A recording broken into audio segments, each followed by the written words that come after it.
Men lad os gå tilbage i tiden og se en anden ankomst til Rønne Havn.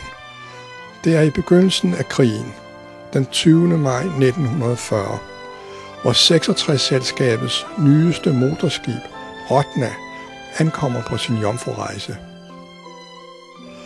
Der var mødt et tusindtal skar op på havnen.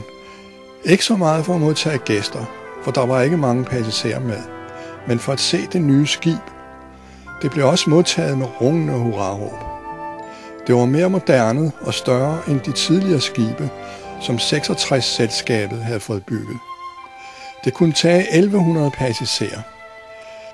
Men krigen gjorde, grundet manglende brændselsolie og minefarer, at man ikke kunne og turde sætte det i drift. Skibet kom faktisk til Rønne for at blive lagt op, og her lå det så under hele 2. verdenskrig.